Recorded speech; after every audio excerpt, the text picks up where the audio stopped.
Bueno, muy buenas noches o buenos días, según cuando estén mirando este video. La idea es seguir con los tutoriales que son necesarios para poder entender el significado de las cartas. Quizá el tema más importante de todos es el color. Yo no sé si será porque yo tengo a Marte en Piscis, yo como que tiendo a empezar por el final y poco a poco voy encontrando el principio.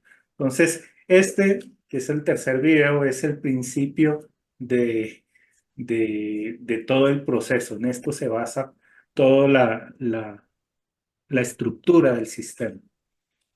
Entonces, vamos a ver paso a paso cómo se forma este código de color. Vamos a empezar por la esfera roja. El color rojo es el primer color que uno ve.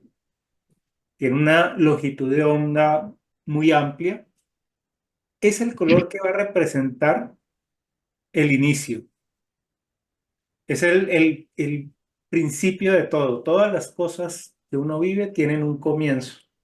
Es interesante pensar que en el comienzo está contenido todo el desarrollo posterior de todo suceso.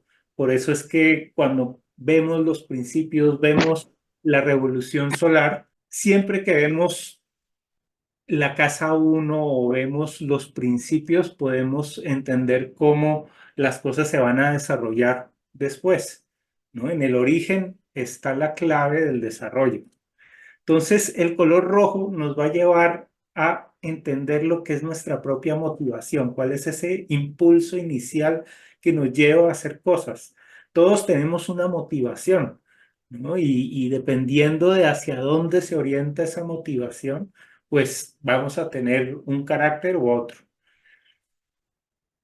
La idea de movimiento está asociada al rojo, igual que el símbolo del trueno o del Big Bang, ¿no? Esa explosión inicial.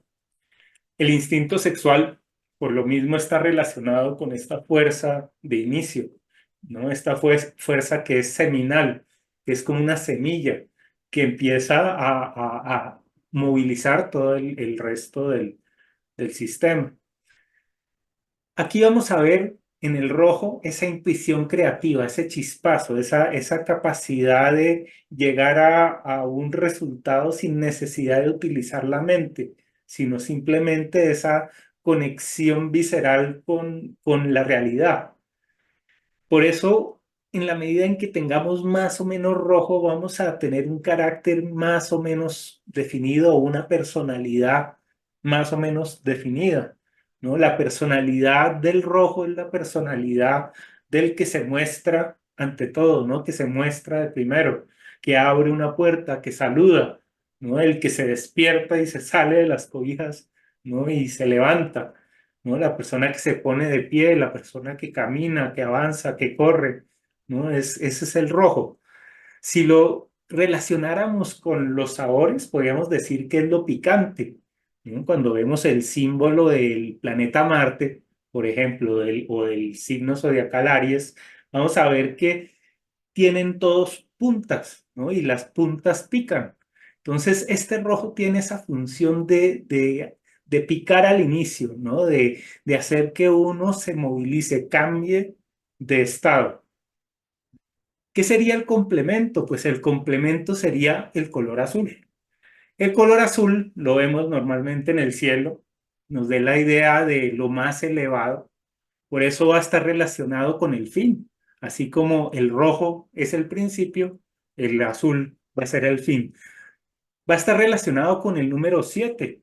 Y ya vemos que el 7, ¿no? Hay 7 rayos, 7 chakras, 7 días de la semana. El 7 siempre muestra lo que es un ciclo completo y a lo que uno aspira para llegar a la perfección. Por eso el número 7 es como una meseta que se eleva del piso, ¿no? Siempre está elevando la barra. Y por eso es un color que es muy objetivo, que le gusta definir las cosas, ¿no? Y si el color rojo es de movilización, el azul va a ser de detención, ¿no? Si el uno es como un trueno, el otro sería como una montaña, ¿no? Si uno muestra el instinto sexual, el otro ya nos va a hablar es del instinto de conservación, ¿no? Porque con el sexual iniciamos, pero el de conservación continúa, ¿no?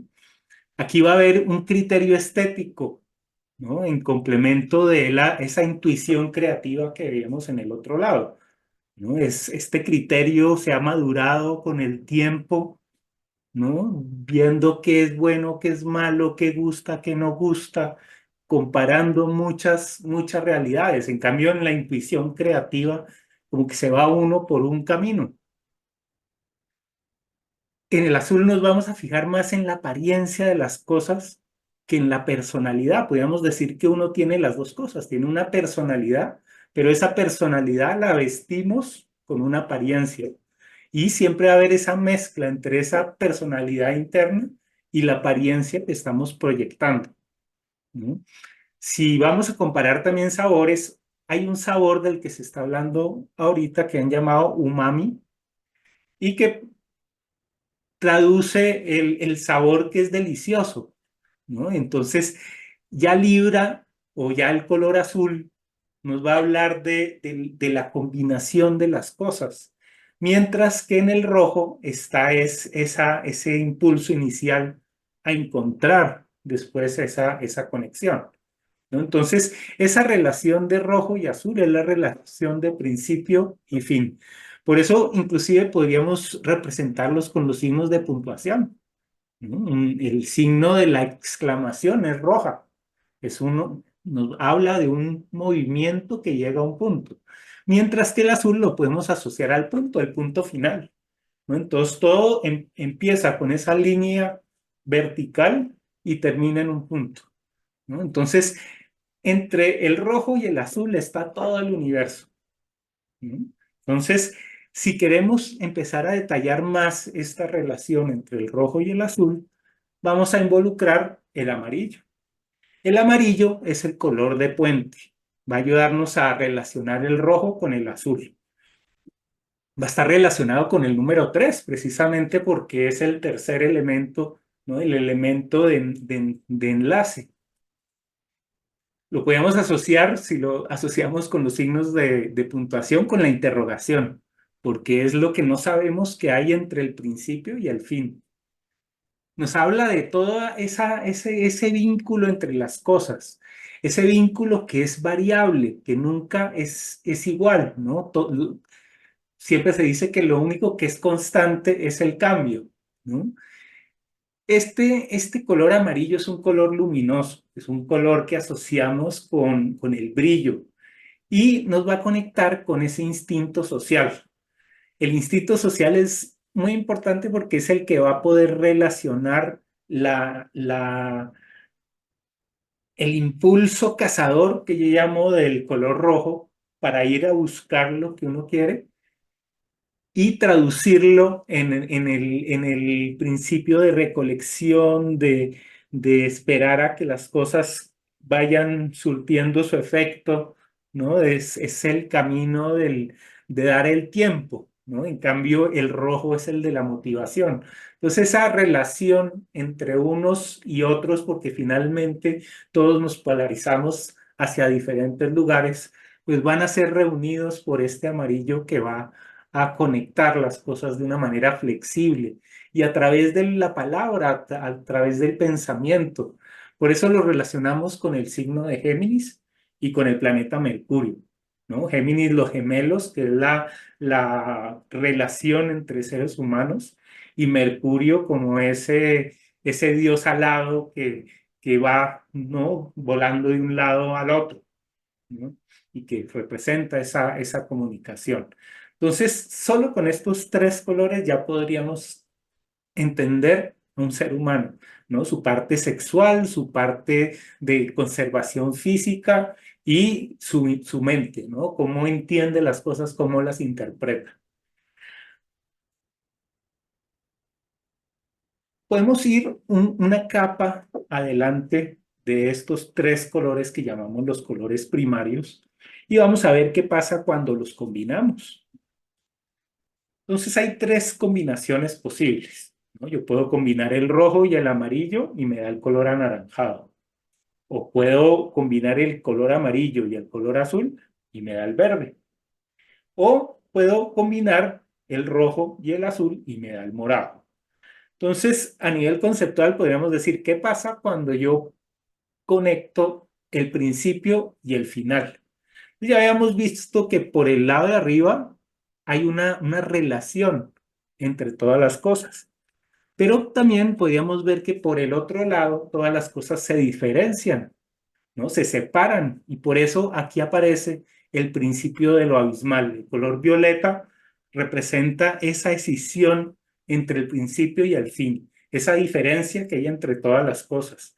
Está representado por ese número 8 que tiene la figura del infinito, ¿no? Y que llega a ese punto central de una manera muy rápida, como que pasa por el centro, pero nunca se queda en el centro, ¿no? Entonces, por eso tiene un doble significado.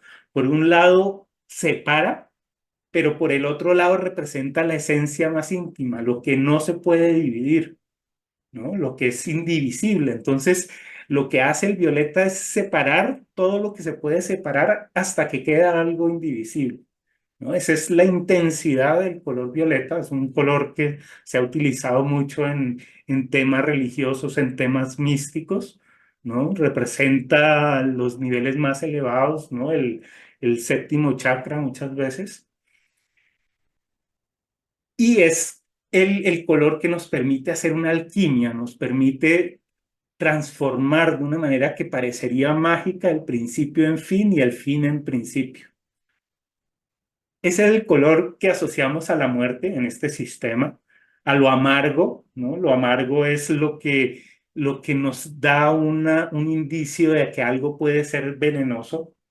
Juega mucho con el amarillo, por el otro lado, que es el contrario, que sería el sabor ácido, ¿no? Tanto el ácido como el amargo nos indican que hay un peligro de estar tocando lo más esencial. Puede ser un remedio, pero también puede ser un veneno, ¿no? Entonces, esa relación amarillo-morado es de complementariedad, ¿no? Es la misma relación de complementariedad que va a haber entre la idea de Escorpio, Plutón, profundidad, y la de Mercurio, conexión, superficialidad, ¿no? Un átomo tiene tanto profundidad como superficialidad, ¿no? No puede ser una o la otra cosa, las dos tienen que estar funcionando paralelamente, ¿no? Entonces, esa es la relación también entre el morado y el amarillo. Luego vamos a ver dos polos complementarios. Uno es el del color anaranjado. El color anaranjado complementa al color azul. El color anaranjado lo vamos a asociar al número 2, a la materia, a lo que tiene cuerpo, a lo que se puede sentir, ¿no? Y eso que se puede sentir es lo que nos alimenta y por eso va a hablarnos de los recursos, ¿no? Y cuando tenemos recursos, pues nos vamos a sentir satisfechos. Entonces, esa satisfacción lo lleva a uno a distensionarse y a volverse cada vez más receptivo, ¿no? Aquí el sabor dulce empieza a emerger y eso es lo que representa esa dualidad entre el signo zodiacal de Tauro y el planeta Venus, ¿no? La conexión con el mundo material, con el cuerpo.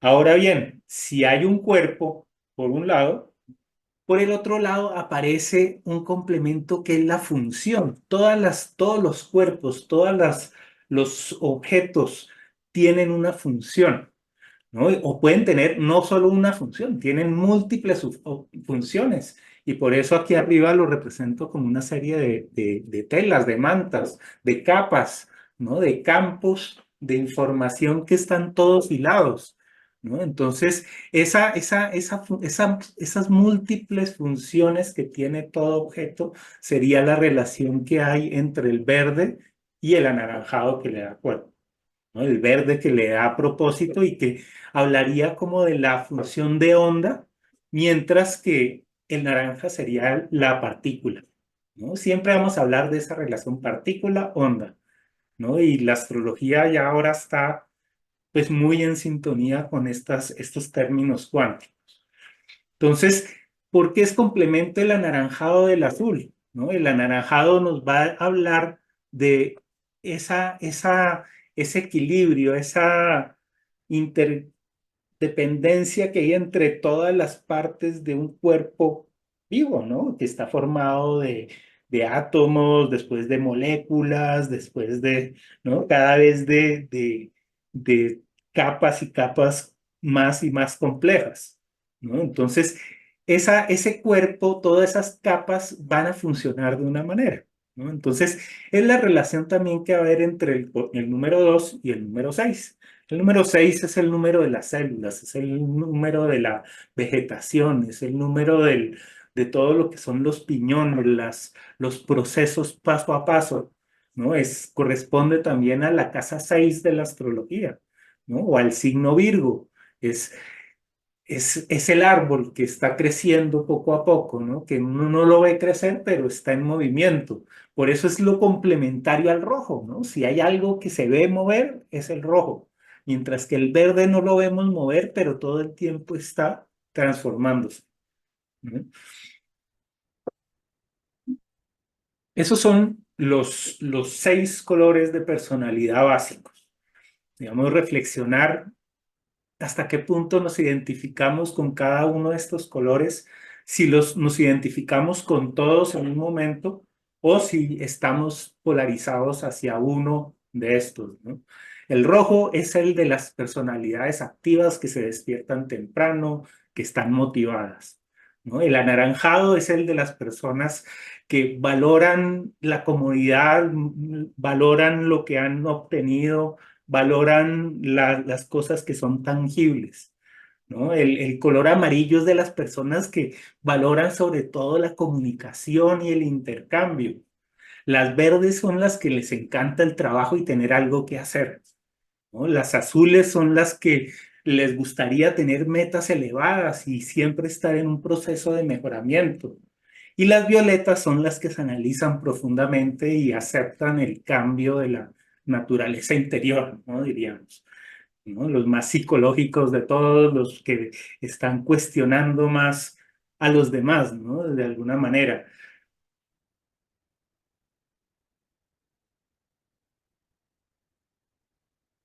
Una vez que tenemos este mapa de colores, vamos a ver otra capa. Estos 6 colores básicos que todos tenemos van a estar polarizados en dos sentidos. Uno es el sentido de la conciencia que vamos a representar por el color blanco y el otro, el sentido del inconsciente que vamos a representar por el color negro. Entonces veamos qué características tendría el color blanco. Pues primero que todo, el blanco es el color que reúne todos los colores. Por eso se puede hacer el experimento de la difracción de la luz en el experimento este de Newton que logran demostrar por qué los arcoíris se forman como se forman, ¿no? Porque el color blanco se transforma en todos los otros colores.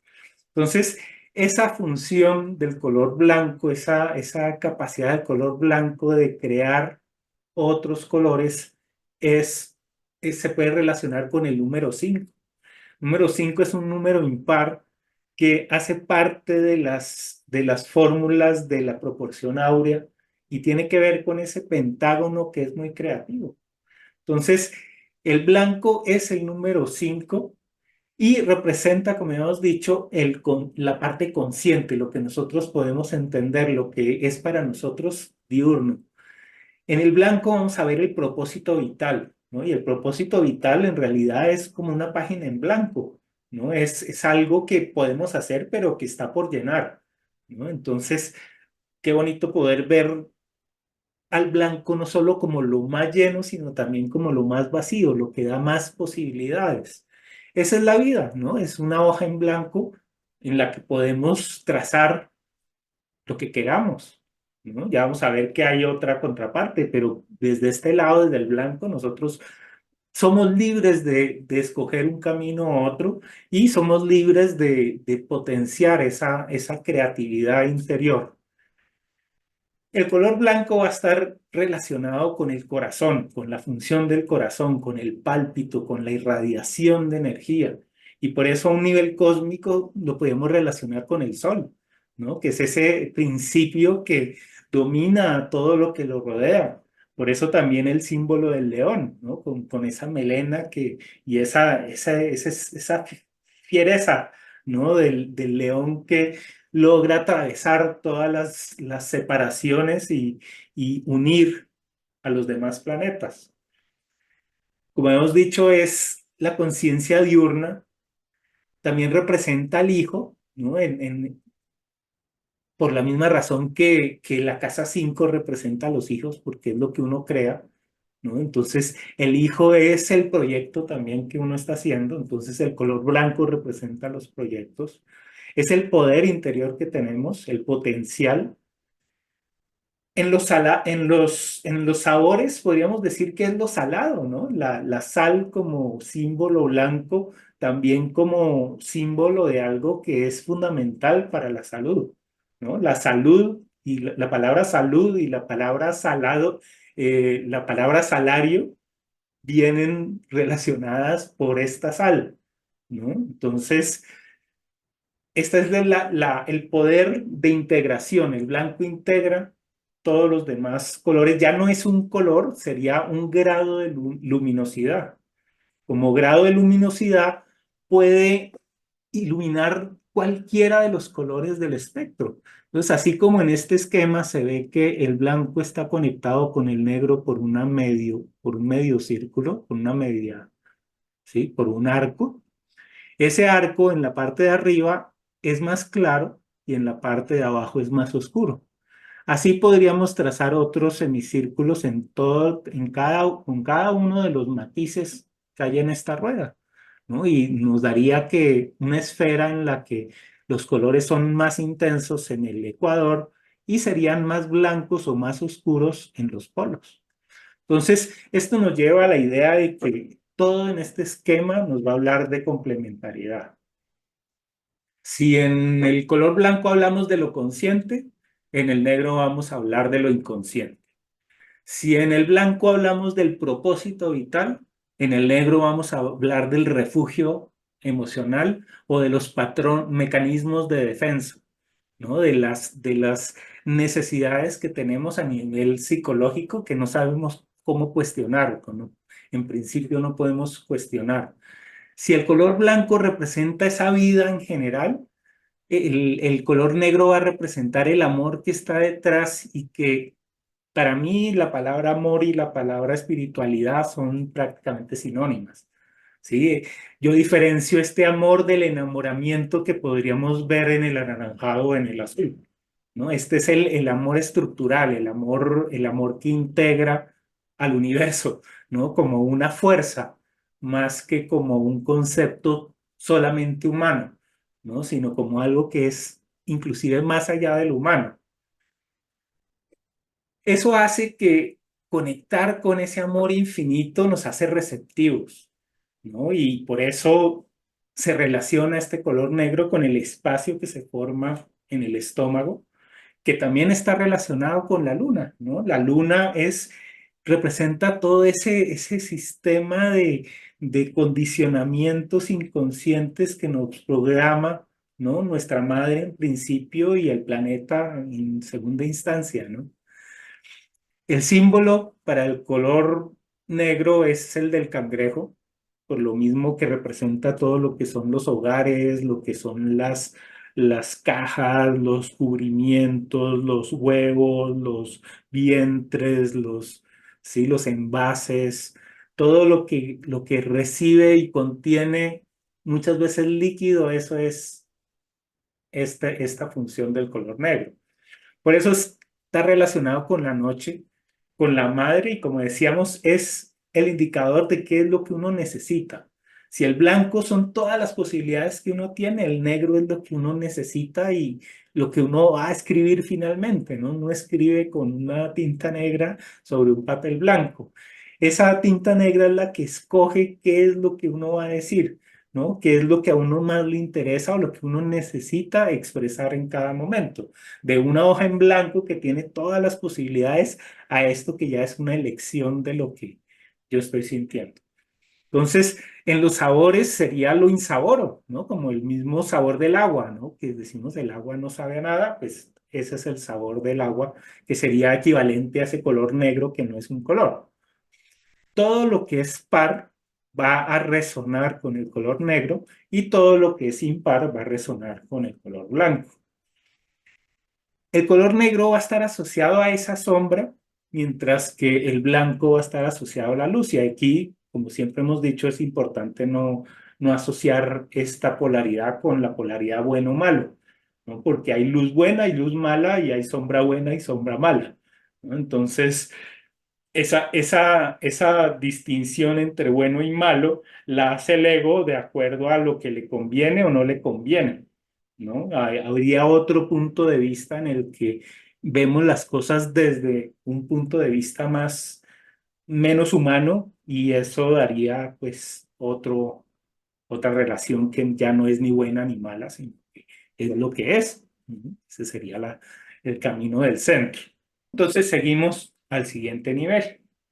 Entonces, este nivel se basa en estos tres colores primarios, los tres colores secundarios y los 2 grados de luminosidad. Esto nos da en total 8 elementos que están relacionados con los 8 signos zodiacales iniciales, ¿no? De Aries a Escorpio, pasando por Cáncer y Leo.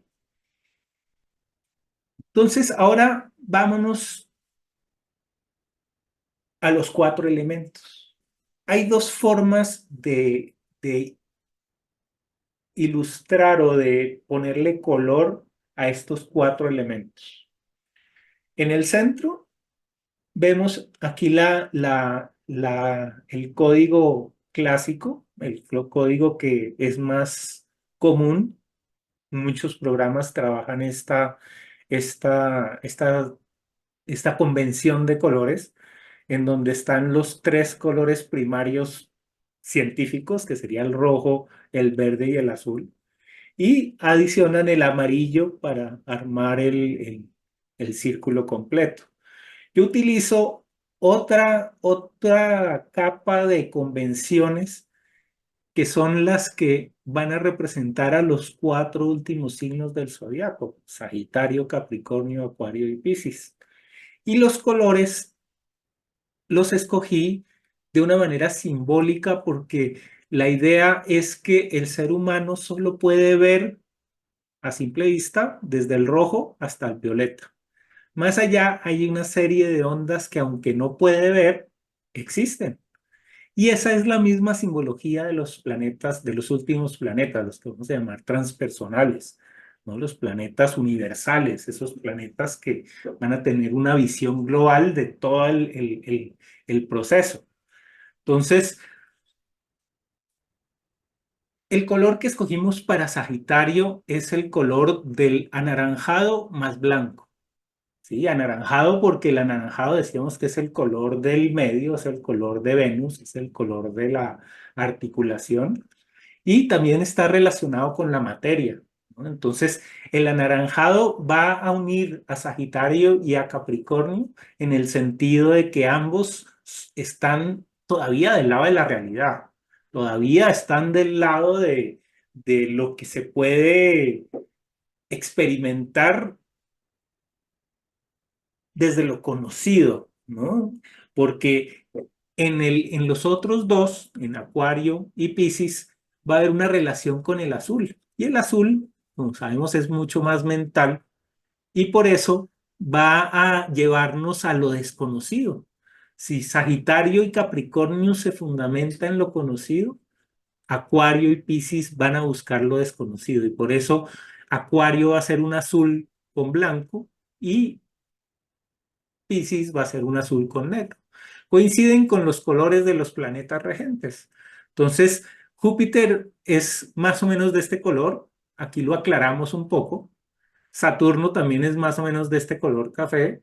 Lo oscurecemos un poco. Acuario es exactamente de este color y Urano es de este color y Neptuno es de este color. Entonces, estos son colores que nos hablan de lo que está más allá de la visión. Entonces, teniendo en cuenta esa codificación, pues podemos separar el recorrido, el viaje del héroe en 4 momentos fundamentales. El primero de los momentos es el momento del amanecer, cuando todas las cosas comienzan. Como decíamos, en el momento del comienzo es que todo se determina, todo se empieza a gestar como una semilla en ese momento inicial. Poco a poco ese momento inicial se empieza a estabilizar hasta que encuentra su propósito y se desarrolla. Entonces, ese principio inicial es el que nos va a dar una personalidad, nos va a dar un yo, va a decir, yo volví a despertar, ¿no? Y yo soy el mismo de siempre, yo soy el que va a iniciar a hacer algo distinto. Luego viene el mediodía. En el mediodía lo vamos a asociar con el elemento aire. Va a ser un elemento de mental, ¿no? Un elemento que nos habla de las conexiones entre las personas y la conexión entre las cosas, la conexión entre los lenguajes, ¿no? Todo tipo de redes, ya sean tecnológicas o no verbales, pero la transmisión de información están en este campo del aire, ¿no? Del mediodía. Una vez que ha pasado ese mediodía, llegamos al atardecer. El atardecer aquí está con el color representado por el color verde, pero también con ese color de Saturno, ¿no? Que son colores tierra, colores que muestran lo que uno logra al final del día, ¿no? Porque si al principio el fuego nos dice, tengo muchas expectativas, quiero hacer esto, voy a iniciar a hacer esto, en la tierra ya yo vi qué fue lo que hice, ¿no? Y puedo mirar de una manera retrospectiva, ¿no? Y puedo evaluar qué fue lo que se hizo con ese pensamiento por un lado y por el otro lado con el impulso.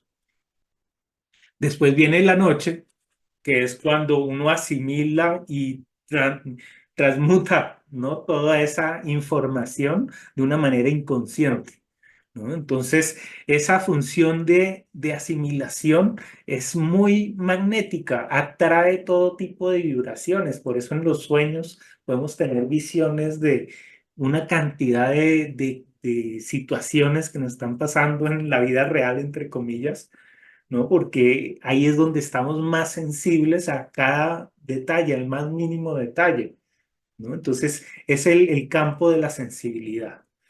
Entonces, veamos ahora cuáles son las características de cada uno de estos elementos separados por los signos zodiacales.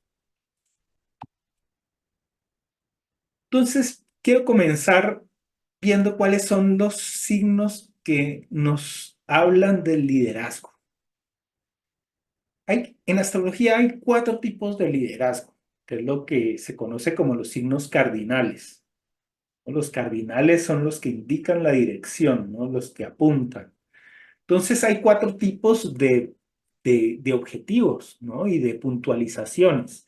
La primera sería la del fuego, ¿no? Hay un liderazgo de fuego. El liderazgo del fuego es el liderazgo muchas veces de los deportistas o también es el liderazgo de las personas que son ejecutivas y que crean negocios y crean oportunidades y siempre están a la vanguardia inventando cosas y haciendo cosas nuevas, ¿no? Iniciando caminos. Luego viene el liderazgo de aire. El liderazgo de aire es un liderazgo que ve al otro, que siempre tiene en cuenta que hay un mundo exterior que hay que tener en cuenta, porque el liderazgo de Aries lo que tiene en cuenta es su propio potencial y su propia energía, pero todavía no se ha fijado en los demás. En Libra, ¿no? En el signo de aire, en el liderazgo de aire, ya veo cuáles son los otros actores en la representación y puedo llegar por eso a ese estado que hablamos de azul, de llegar a un límite, ¿no? Llegar a ese equilibrio de las partes, a ese balance, porque todo en astrología se trata de encontrar ese balance entre las polaridades.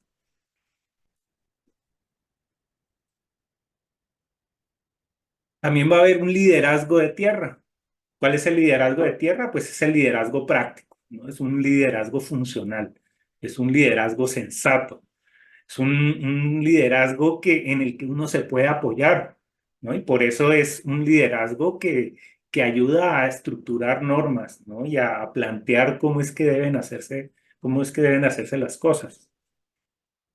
Y finalmente hay un liderazgo emocional, que es como el liderazgo que ejerce la madre en la casa o la figura que hace de madre en la casa, ¿no? El que cuida a los suyos, protege, abraza, consiente, alimenta, ¿no? Es el liderazgo de poder hacer eso con un criterio claro, ¿no? Con una dirección que tiene el sentido, sabe hacerlo, ¿no? Los signos cardinales o los signos de liderazgo siempre saben por dónde coger, ¿no? Siempre en el elemento, ¿no? Entonces, ya sea emocional, práctico, mental o energético, hay esos liderazgos.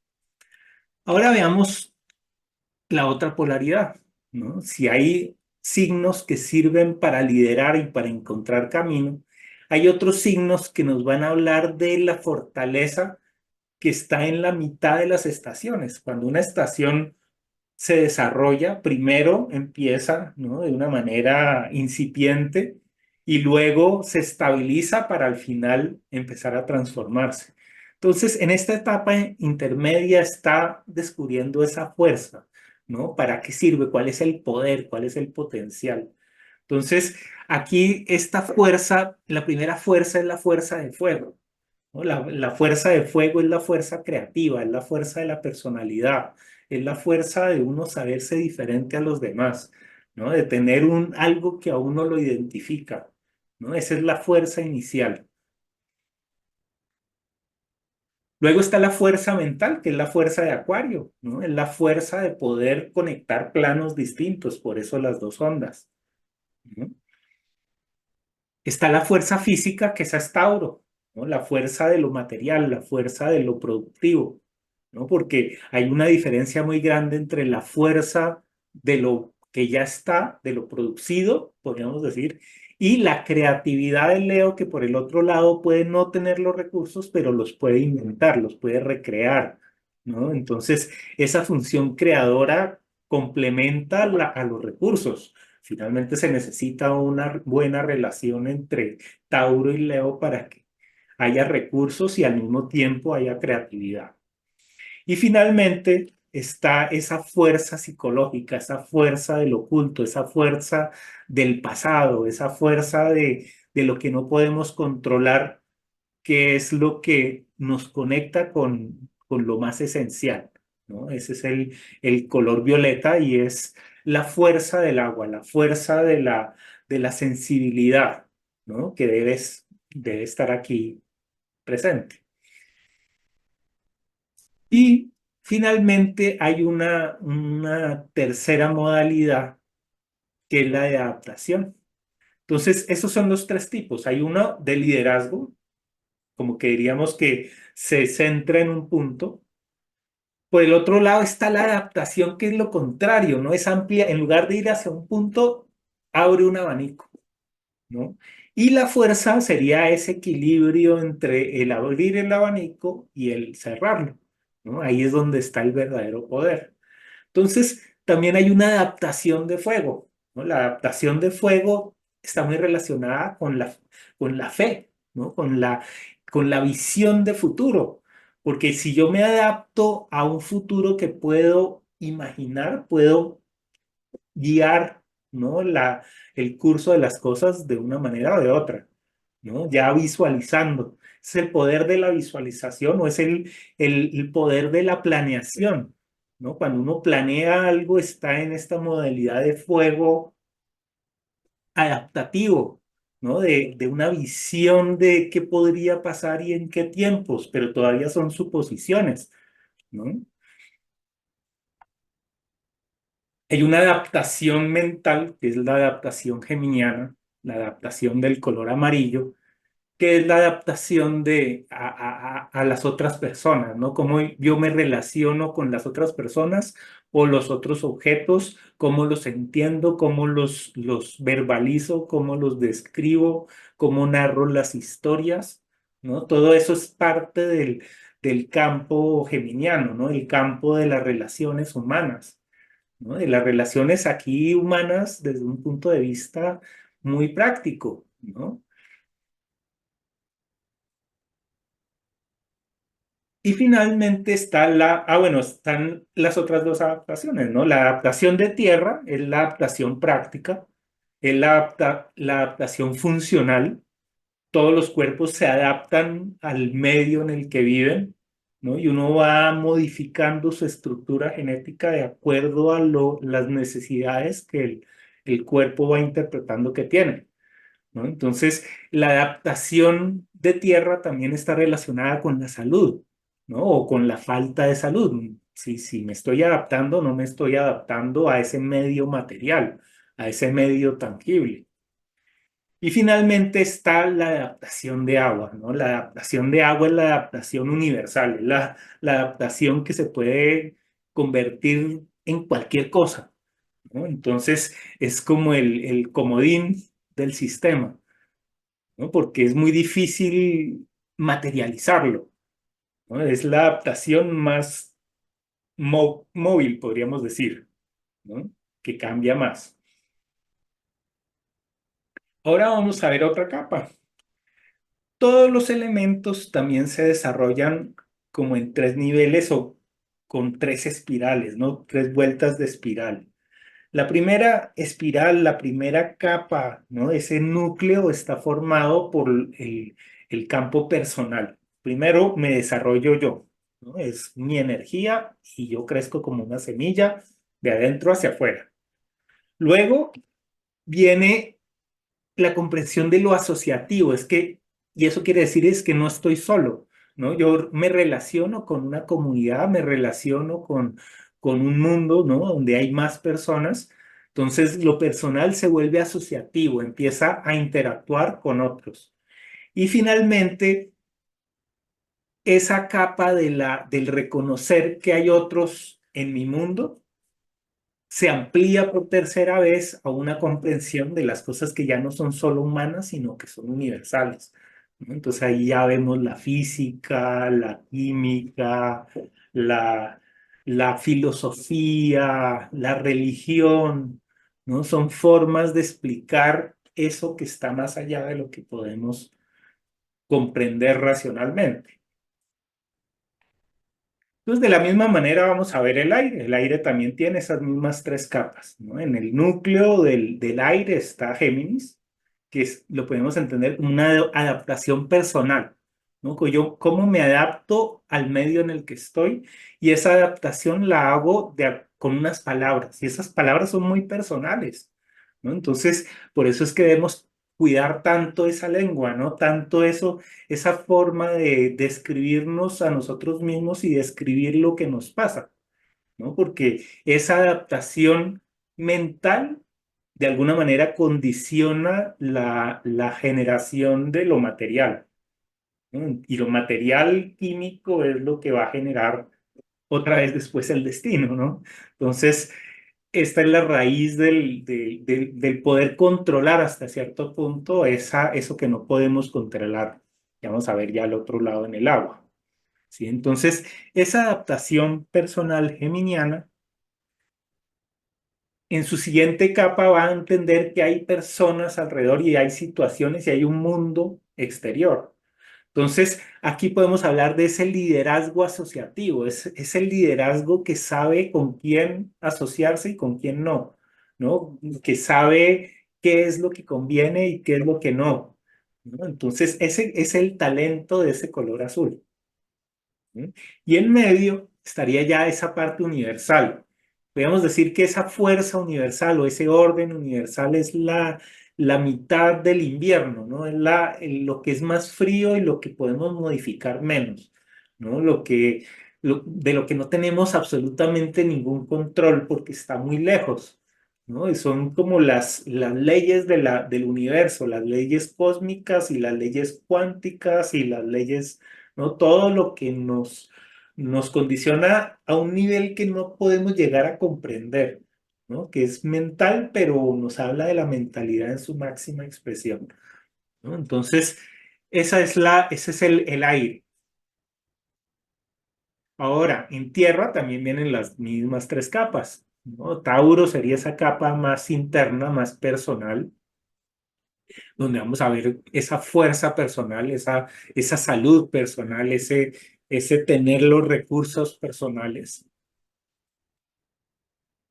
Luego viene esa capacidad de asociar, ¿no? De Virgo, ¿no? Virgo es asociativo en la medida en que es bueno para colaborar y se adapta de acuerdo a a los otros miembros del equipo, a los otros piñones, a los otros mecanismos. Siempre trabaja en equipo, por lo menos cuando está en luz, ¿no? Cuando está siendo consciente, ¿no? También puede llegar a representar es completamente lo contrario, ¿no? La disfuncionalidad, el desorden, ¿no? El enredarse.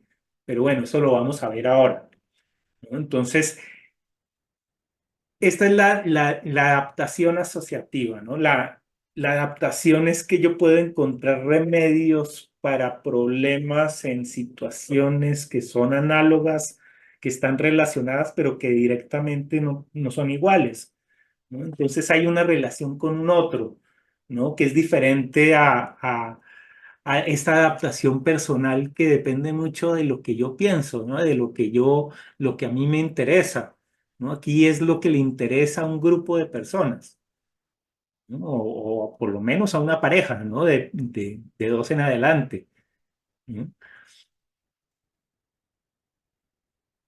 Y lo universal es, el liderazgo universal es el de Capricornio, ¿no? Es el liderazgo práctico, el liderazgo normativo, liderazgo que no es subjetivo, sino que está centrado en el beneficio más amplio, ¿no? Más que inclusive que el humano, hasta lo que va más allá del humano, ¿no? Por eso ahí está la física y ahí está la química y todo lo que le permite a uno entender cómo funciona exactamente el universo, ¿no? Ese es el liderazgo universal. Y en el agua también hay esas tres, ¿no? Entonces hay un liderazgo personal. El liderazgo personal es el liderazgo de la madre, es el liderazgo de lo propio, ¿no? Y es esa capacidad de sentir un grupo como un uno, ¿no? Como una sola familia, como una personalidad que tiene en conjunto un camino, ¿no? En común. Entonces todos siguen el liderazgo de lo familiar, ¿no? Y por eso al signo de cáncer se lo asocia con la luna, ¿no? Porque es lo que es también inconsciente, ¿no? Podríamos decir que es el inconsciente personal también, ¿no? El signo de cáncer. Luego viene esa fuerza asociativa, ese vínculo magnético que nos une y que no nos permite separarnos, ¿no? Y por eso ahí están los apegos y está esa fuerza de los vórtices de energía, ¿no? Que es todo lo contrario a lo que está al otro lado en Acuario, que es la fuerza de la no dependencia, sino de la libertad total. Y finalmente viene una adaptación universal, y entonces la adaptación universal es como el comodín, ¿no? Es el que se puede mimetizar en todos los demás signos. Normalmente cuando uno tiene mucho Piscis, uno está buscando con qué otro signo se puede identificar, porque Piscis es la ausencia de identificación. Entonces, por eso siempre se dice que los piscianos son buenos actores, porque les encanta que les den un papel, ¿no? Que representar, porque en principio no tienen un papel fundamental. El papel son todos los papeles, ¿no? Ese es el papel del signo de Piscis. Entonces, este sería como el mapa inicial. Luego vendría otra capa. Esto está lleno de capas porque la realidad va como esa cebolla. Entonces, igual que hicimos con los otros colores, con los elementos también se pueden hacer combinaciones. Entonces, veamos cómo se puede hacer. Por ejemplo, si yo combino el fuego con el aire, voy a obtener una necesidad de libertad, ¿sí? Porque el fuego moviliza y el aire expande. Entonces, cuando hay movilidad y hay expansión, yo tengo una sensación de libertad. Cuando tengo esa sensación de libertad, voy a tener también, va a aparecer como una sensación de que hay una misión, de que yo debo liberarme, pero para algo, no solamente liberarme por liberarme, sino liberarme con un sentido.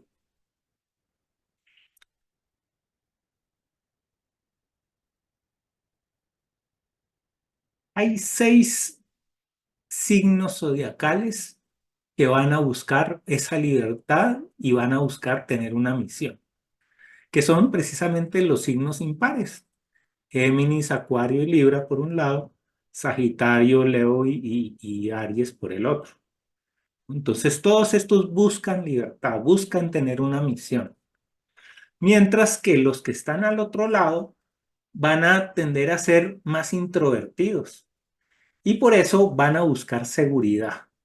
Y como miran hacia adentro, van a encontrar dentro de sí una vocación que es innata, ¿no? Algo que uno tiene adentro y puede sacar y que no necesita crear, que es lo que está al otro lado.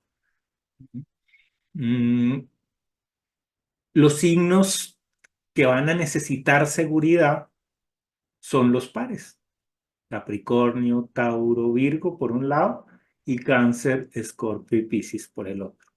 Entonces, esa es la primera polaridad, ¿no? Uno puede estar de un lado o del otro, ¿no? Uno es extrovertido o es introvertido. O uno es, eh, ahorita vamos a ver la siguiente capa, ¿sí? Que es, hay dos formas de ver la realidad. Una es la que es objetiva. El punto de vista objetivo es el punto de vista profesional, es el punto de vista de la ciencia, es el saber cómo es que funcionan las cosas. Aquí se están mezclando el aire y la tierra, ¿no? Entonces el aire entiende y la tierra practica, demuestra.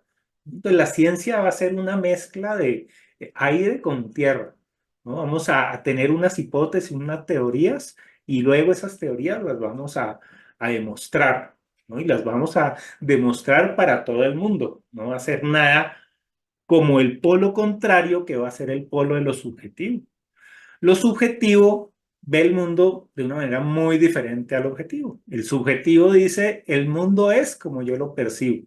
Si yo lo percibo es que es real.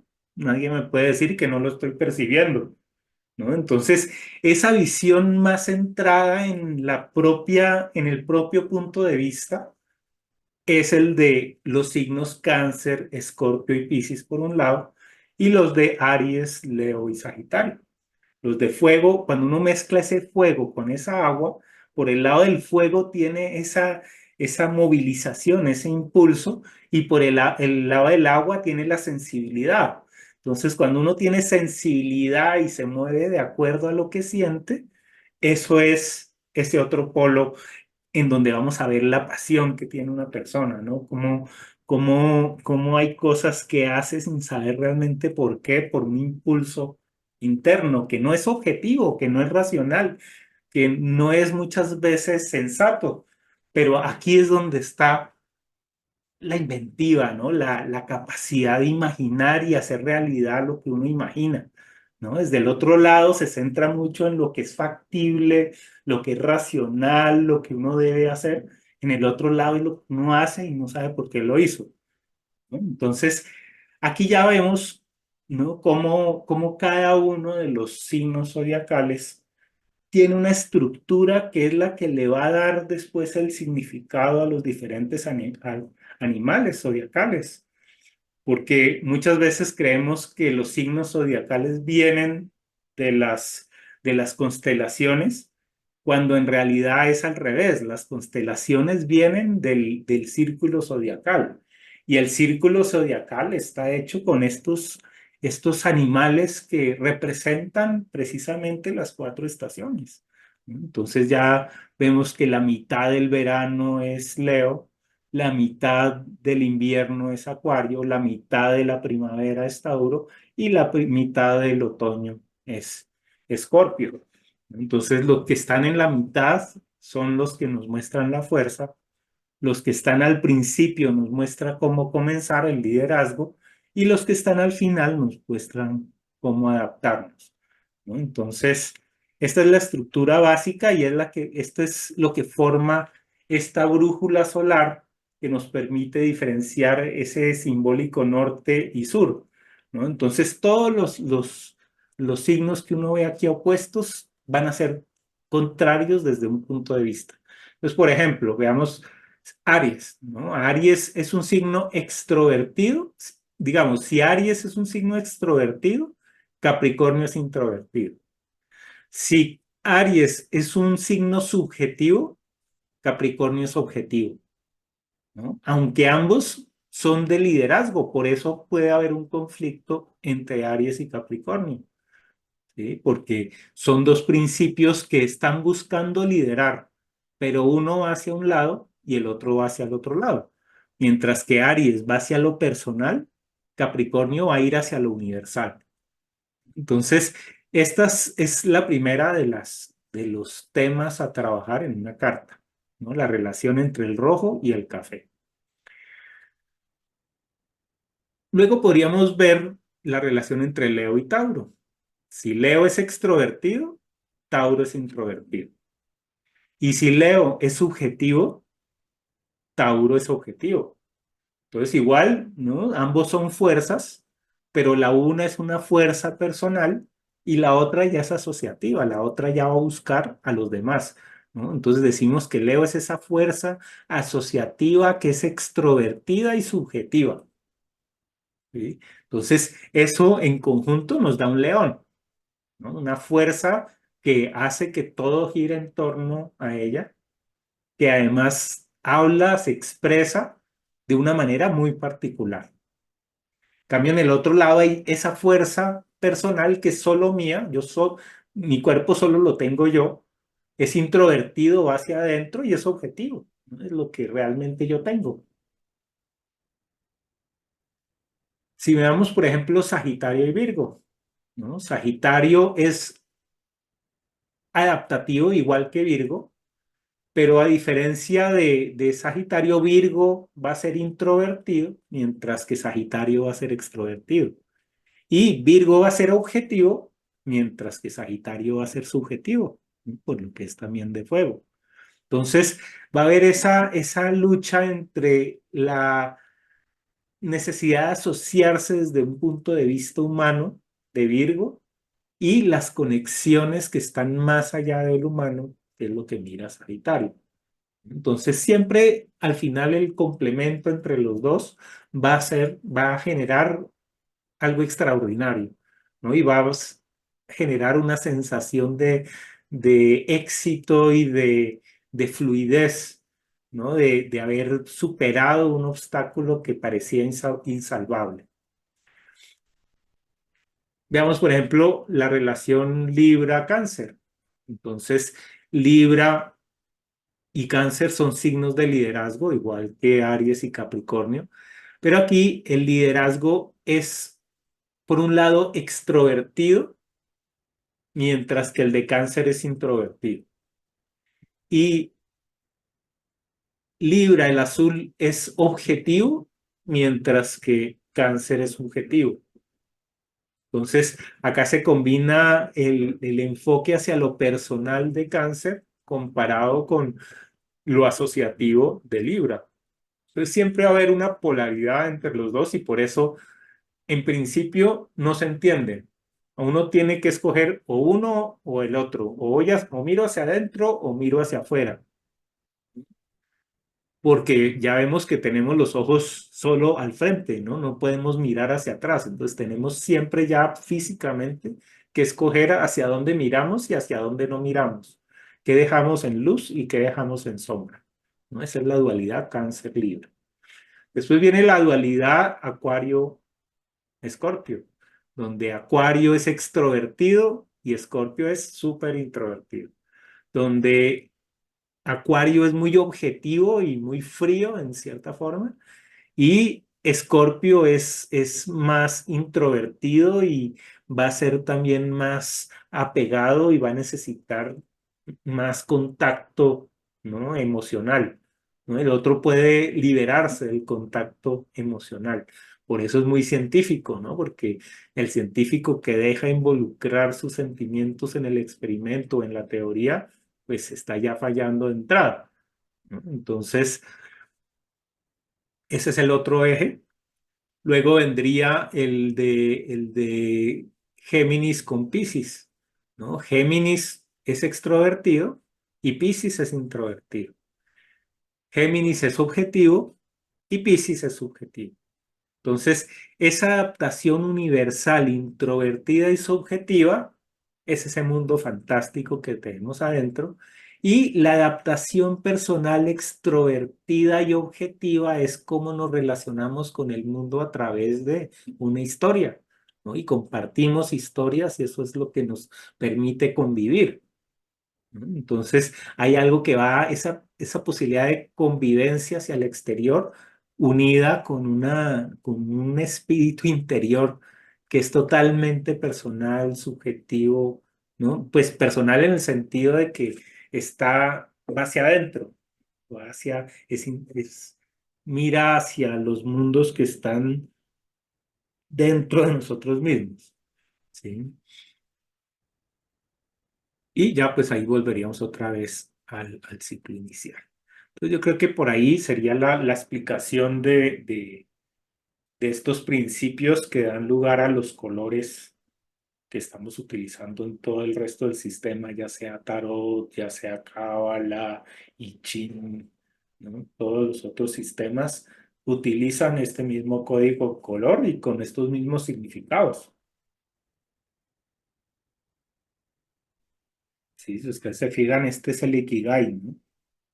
Entonces, esta brújula le permite a uno encontrar ese sentido o ese propósito vital, ¿no? Poder distinguir qué es lo que el mundo necesita, ¿no? ¿Qué es lo que uno ama hacer?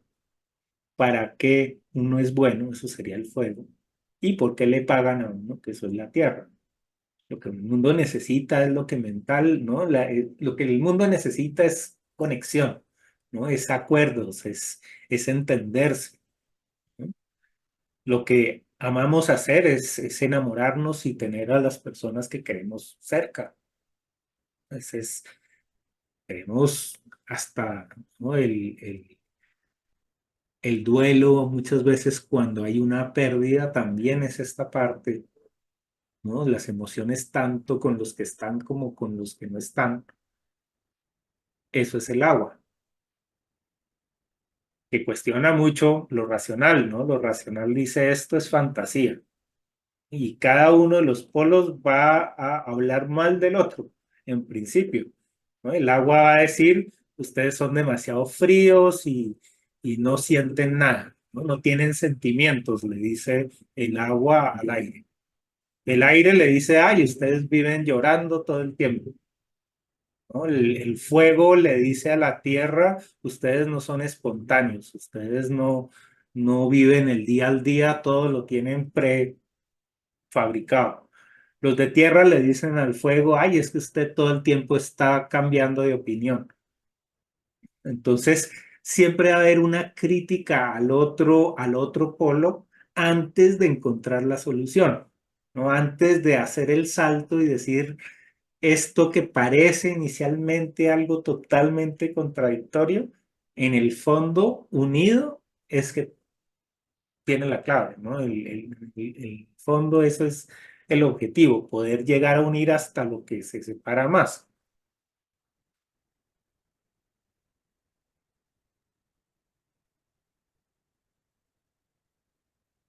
Bueno, pues muchas gracias. Entonces, lo dejamos por acá y seguimos después haciendo otros tutoriales que nos ayuden a entender los colores mejor y por qué las palabras que le pusimos después para identificar cada uno de estos colores. Entonces, bueno, muchas gracias. Sergio, ¿cómo estás A con ver Lisette? si. Ah, Elisette, ¿cómo estás? Qué rico tenerte Hace aquí. rato que no podía Sí. asistir a una clase. Oye, Sergio, tú estás ofreciendo ese cuadrito Ese en viene con las impreso. cartas. Claro, ese viene con las Ah, cartas. Entonces, Ah, bueno, entonces ahorita por el privado eso. Y el te manual que puse. viene con las 1700 palabras clave, Wow, pues, sí. viene lleno las cartas. Las cartas resumen todo lo que he hecho en 3 décadas.